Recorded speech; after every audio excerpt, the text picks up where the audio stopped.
반갑습니다. 집고 넘어가사 이병준입니다. 여기는 영유아 중심의 부모 교육이 아니라 최소 초등 고학년에서 성인 자녀에 이르기까지 다 큰 자녀를 대상으로 하는 그런 자녀 교육, 자녀 양육에 대한 그런 내용을 다루고 있고요. 다 큰 자녀 싸가지 코칭, 왕이 된 자녀 싸가지 코칭 코너입니다. 오늘은 37번째 된소리 맞은 자녀들 두 번째고요. 현대판 카스트 제도에 희생되어서 그렇다. 이런 내용을 말씀드리겠습니다. 자, 최근에 들어 방송에 나오고 있네요. 가수 정수라 씨가 대한민국이라는 노래를 열심히 불렀었지요. 그때는 음반을 낼 때 건전가요를 필수로 이렇게 넣어야 했는데, 그래서 음반을 제작하는 과정에서 이게 삽입한 곡이었는데, 이게 오히려 인기를 타서 이 사람의 대표곡이 되었던 그런 케이스였죠. 자, 원하는 것은 무엇이든지 얻을 수 있고 뜻하는 것은 무엇이든지 될 수가 있어 라고 말하는 그런 가사 내용이 나옵니다. 글쎄요, 한국이 정말 그런 나라가 되었을까? 문제는 과거의 그 패러다임이 지금은 잘 통하지 않는다는 사실이죠.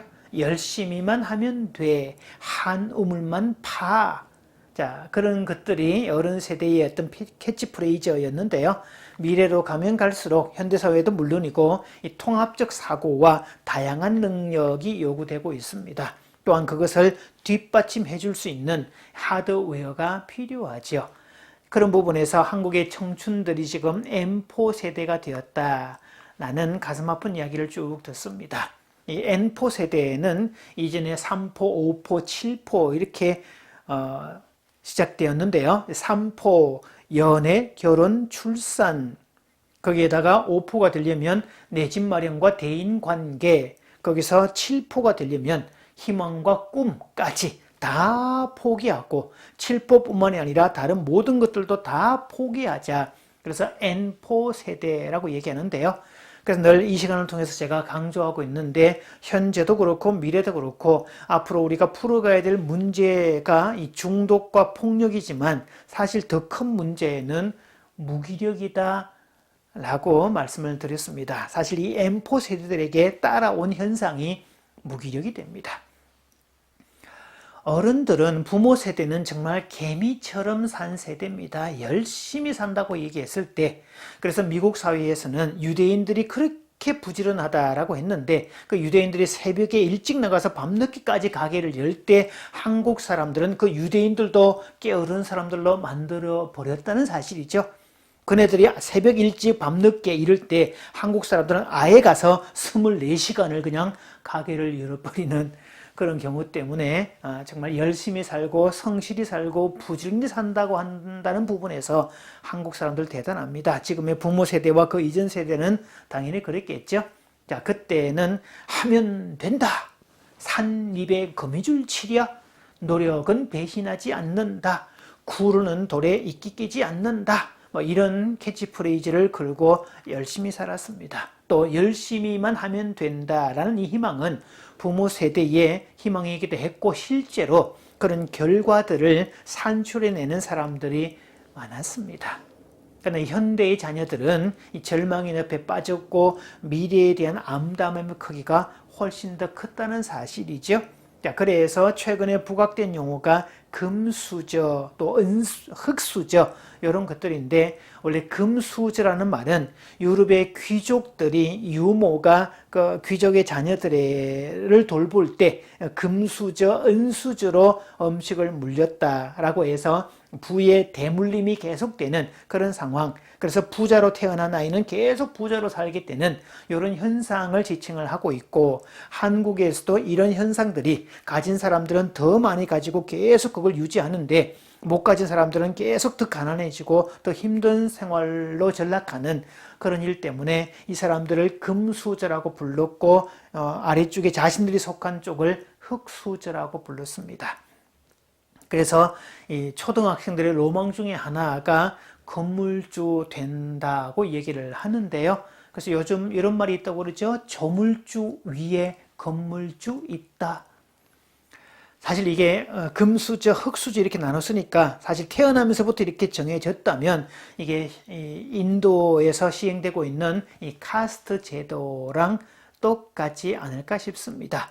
인도의 카스트 제도는 계층이 나눠져 있죠. 맨 밑에 수드라 노예 그룹, 바이샤 농민에 해당되는 바이샤 그룹, 그다음 크샤트리아 무사 그룹, 그리고 맨 위층에 브라만 귀족 사제 뭐 이런 사람들 해당되는 쪽이었죠. 그래서 수드라, 바이샤, 크사트리아, 브라만 이렇게 네 개 층인데 그것도 안 되는 맨 밑에 층에 그 짐승과 같은 삶을 이어갈 수밖에 없는 이 불가축 천민들까지 총 토탈하면 5개 층들이 이렇게 있었죠. 그래서 이 금수저들은 자신의 이 부를 절대로 나누려고 하지 않는다는 거죠. 그래서 미국의 실리콘밸리에 사는 이 엘리트들은 자기 자식들을 사립학교에 보내지 제도화된 교육이 실시되는 공립학교에 보내지 않는다는 거죠. 그 사립학교에서는 부의 대물림을 위한 교육을 시키고 처음부터 차별을 둔 교육을 시키고 그래서 이 공교육이 기능하는 인간, 유용한 인간을 만들어내는 게 목적이라면 사교육은 생각하는 인간, 주도적 인간을 만들어내는 게 교육의 목적이라는 거죠. 사실 이 금수저의 원조는 이 메디치 가문이라고 볼 수 있는데요. 뭐 레오나르도 다빈치를 비롯해서 수많은 예술가도 후원을 했고 지금도 여전히 이 금융권에 큰 어떤 영향력을 행사하고 있는 그런 사람들이라고 볼 수 있는데 그 당시에 이 상류층 귀족들의 자녀만 모아서 역사적 유적이 있는 곳에 계속 여행을 다니면서 공부를 했다는 겁니다. 이게 수학 여행의 원조인데요. 우리가 지금 말하는 주입식 교육을 시킨 게 아니라 그런데 역사 장면에 가서 계속 토론을 통해서 디베이트를 통해서 생각의 크기를 키우는 교육을 받았다는 겁니다. 더군다나 미래로 가면 갈수록 워크하드의 시대가 아니라 think-hard의 시대가 된다라고 말을 하고 있는데요. 이 통합적 사고는 주입식 교육으로 만들어질 수 없다는 사실이죠. 자, 그런 면에서 저는 이 한국의 교육들 많은 학생들을 쭉 지켜보면서 아침에 학교 가기를 그렇게 싫어하고 등교 거부하는 애들이 그렇게 많고 학교 가서도 늘 퍼질러 엎어져 자고 이런 모습들을 지켜보면서 사실 그게 교육일까 하는 물음까지 뭐 너무 비관적으로 보는 거 아닐까 되묻는 분도 계시겠지만 제 시각에서는 정말 그렇습니다. 이건 교육이 아니라 사육이다 라고 표현을 합니다. 그래서 흙수저로 태어나서 결국은 칠포 세대가 될 수밖에 없는 그런 것들. 그래서 교육을 받아도 그저 기능하는 인간으로 밖에 안 만들어지는 생각하는 기능이나 행복을 느끼는 센서나 이런 것들은 만들어지지 않는 그런 면에서 본다면 참 불쌍한 존재, 거의 사람도 인간도 상품처럼 그렇게 된 거 아닐까라는 생각도 해봅니다. 가끔 삼계탕에 사용되는 그 영계들이 기껏해야 몇십 일밖에 살지 못한다. 그래서 뭐 오리 같은 경우는 50일도 안 된 그 정도 되었을 때가 가장 좋을 때라서 그때 팔려나간다. 그런 표현을 쓰고 있는데 그런 면에서 이 교육이라는 게 규격화되고 제품화되고 정형화되고 그래서 아이들의 모습을 보면 생각하는 거 똑같고 말하는 거 똑같고 옷 입는 거 똑같고 화장하는 거 똑같고 대드는 거 똑같고 집에서 하는 행동, 학교에서 하는 행동 똑같고 그래서 만들어진 제품처럼 그렇게 보인다는 겁니다. 사실 부모 세대에도 제도화된 교육을 받았기 때문에 국가가 요구하는 기능하는 인간이 되는 게 중요 목적이었고요. 그 덕분에 물론 얻은 혜택은 있습니다. 절대 가난은 해결을 했고 물질적 풍요를 얻었죠. 그런데 생각하는 기능을 상실했고 단순 자극의 노예가 되었더라. 그래서 한때는 정부 차원에서 국민들로 하여금 생각하는 국민들을 만들지 말자. 그저 기능하는 인간, 말 잘 듣는 인간, 말귀는 알아듣는 인간 그렇게 만들고 단순 자극에 빠지게 만들자라고 해서 장려했던 3S가 있었다고 합니다. 그 첫째가 섹스였고요. 두 번째 스포츠였고 세 번째가 스크린이었더라. 그래서 생각하지 않아도 단순 자극, 단순 쾌락의 노예가 될 수밖에 없도록 만드는 그런 것들이 바로 그것들이었더라 라고 해석을 합니다. 그래서 사람은 늘 실존적 물음을 던져야 됩니다.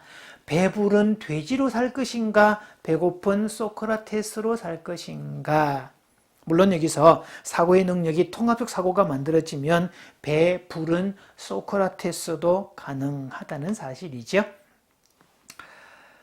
자, 현재 자녀들의 모습을 보면 이 자녀들의 느끼는, 사회를 바라볼 때 느끼는, 본인들이 느끼는 미래에 대한 암담함은 진짜 보이지 않는 카스트 제도의 맨 하위층에 묶여있는, 올라가려고 해도 숱한 좌절을 경험할 수밖에 없는 그런 환경 속에 쉽게 포기하고 좌절한 게 아닐까 하는 생각을 해봅니다. 그래서 요즘 자녀들은 부모 세대보다 훨씬 더 큰, 훨씬 더 센, 훨씬 더 차가운 된소리를 맞았다는 사실이죠.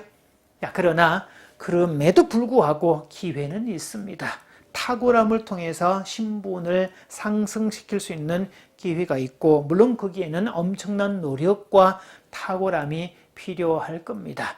아마 그렇게 노력을 하는데도 불구하고 노력의 대가만큼 결과를 얻지 못하고 도리어 좌절당하고 외면당하고 발길로 걷어차였을 때, 그로 인해서 한국 사람들은 분노할 수밖에 없었던 일이었을 테고요. 그래서 한국 사람들은 아이 어른 할 것 없이 누구나 다 화가 나 있더라. 너무 많은 좌절과 너무 많은 이 박탈감과 그런 것들을 경험했기 때문이었죠.